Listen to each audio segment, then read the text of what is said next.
మలబద్ధకం అనేది ఈ రోజుల్లో చాలా మంది ఎదుర్కొనే సాధారణ సమస్య. ఈ ప్రాబ్లం ఉంటే మల విసర్జన సాఫీగా జరగదు. మలం విసర్జించేటప్పుడు తీవ్ర సౌకర్యానికి గురవుతారు. మలం రాయిలా గట్టిగా ఉంటుంది. ఇక ప్రయాణ సమయాల్లో చాలా మంది ఈ సమస్యను ఎదుర్కొంటారు. ట్రావెలింగ్ సమయంలో ఏది పడితే అది తినడం, ఆహారం, నీరు మారడం వల్ల ఈ సమస్య ఎదురవుతుంది. దీనికి కారణాలు, లక్షణాలు.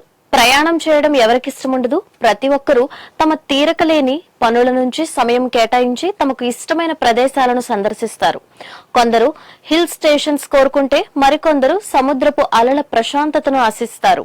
అయితే ప్రయాణం ఎంత ఉత్తేజకరంగా ఉంటుందో అది కొన్ని సవాళ్లను కూడా విసురుతోంది. సుదూర ప్రయాణాలు చేయడం, ఆహారం, నీటిని మార్చడం, మీ మొత్తం దినచర్య మారిపోవడం వంటివి జీర్ణక్రియపై నేరుగా ప్రభావం చూపుతాయి.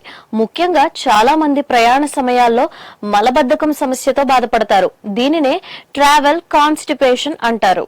ప్రయాణాల్లో మలబద్ధకం అనేది చాలా మంది ఎదుర్కొనే ఒక సాధారణ సమస్య. ప్రయాణాల్లో లేదా ప్రయాణం ముగిసిన తర్వాత పేగుల కదలికలు మందగించడం, మల విసర్జన సరిగ్గా అవ్వకపోవడాన్ని ట్రావెల్ కాన్స్టిపేషన్ అంటారు. జీర్ణక్రియ సరిగ్గా జరగకపోవడం వల్ల మలబద్ధకం వచ్చే ప్రమాదం పెరుగుతుంది. దీనివల్ల చాలా మంది ప్రయాణాల్ని పూర్తిగా ఆస్వాదించలేరు. మలబద్ధకం వల్ల ఏకాగ్రత కష్టమవుతుంది. కార్యకలాపాలకు కూడా ఆటంకం కలుగుతోంది. దీనికి గల కారణాలు: డీహైడ్రేషన్.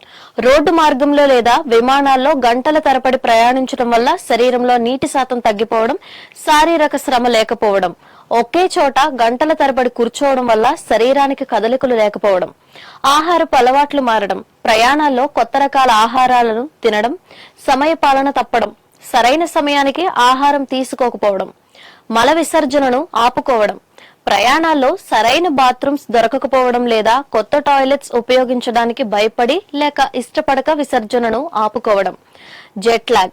సుదూర ప్రయాణాల వల్ల నిద్రవేళలు మారిపోవడం కూడా పేగుల సహజ కదలికలను దెబ్బతీస్తోంది. దీనికి లక్షణాలు ఇలా ఉంటాయి: వారంలో చాలా ఎక్కువ సార్లు మల విసర్జన జరగడం, మలం గట్టిగా రాయిలా రావడం, కడుపు ఉబ్బరం, కడుపు నొప్పి, మల విసర్జన సమయంలో తీవ్రంగా ముక్కల్సి రావడం, విసర్జన జరిగినప్పటికీ కడుపు ఖాళీ కాలేదనే భావన కలగడం. నివారణ మార్గాలు: ఎక్కువగా నీరు త్రాగడం, ప్రయాణంలో తగినంత మొత్తంలో నీరు లేదా ఇతర ద్రవ పదార్థాలను తీసుకోవాలి. పీచు పదార్థాలు: కూరగాయలు, పండ్లు, తృణధాన్యాలు, నట్స్ వంటి పీచు ఎక్కువగా ఉండే ఆహారాన్ని తీసుకోవాలి. శారీరక శ్రమ: ప్రయాణాల మధ్యలో చిన్నపాటి నడక లేదా కదలికలు ఉండేలా చూసుకోవాలి. సమయానికి తినడం: ఒక నిర్దిష్టమైన సమయానికి ఆహారం తినేలా ప్లాన్ చేసుకోవాలి. వెంటనే వెళ్లడం: మల విసర్జన చేయాలి అనిపించగానే ఆలస్యం చేయకుండా టాయిలెట్ కు వెళ్లాలి. మరికొన్ని చిట్కాలు: ప్రయాణానికి కొన్ని రోజుల ముందు నుంచి పెరుగు లేదా మజ్జిగ వంటి ప్రోబయోటిక్స్ తీసుకోవడం వల్ల పేగుల్లో మంచి బ్యాక్టీరియా పెరిగి జీర్ణక్రియ బాగుంటుంది. వీలైతే ట్రావెలింగ్ సమయంలో కూడా పెరుగు, మజ్జిగ వంటివి తాగండి. అంతేకాకుండా ప్రయాణంలో అతిగా కాఫీ, టీ లేదా ఆల్కహాల్ తాగడం వల్ల శరీరం త్వరగా డీహైడ్రేట్ అవుతుంది. దీనివల్ల మలబద్ధకం ఎక్కువవుతుంది. ముఖ్య గమనిక: ప్రయాణం పూర్తయిన కొన్ని రోజుల తర్వాత కూడా ఈ సమస్య తగ్గకపోయినా లేదా తీవ్రమైన కడుపు నొప్పి, వాంతులు, మలంలో రక్తం పడడం, హఠాత్తుగా బరువు తగ్గడం వంటి లక్షణాలు కనిపిస్తే వెంటనే వైద్యుని సంప్రదించాలి. ఇది ఏదైనా ఇతర అంతర్గత ఆరోగ్య సమస్యకు సంకేతం కావచ్చు.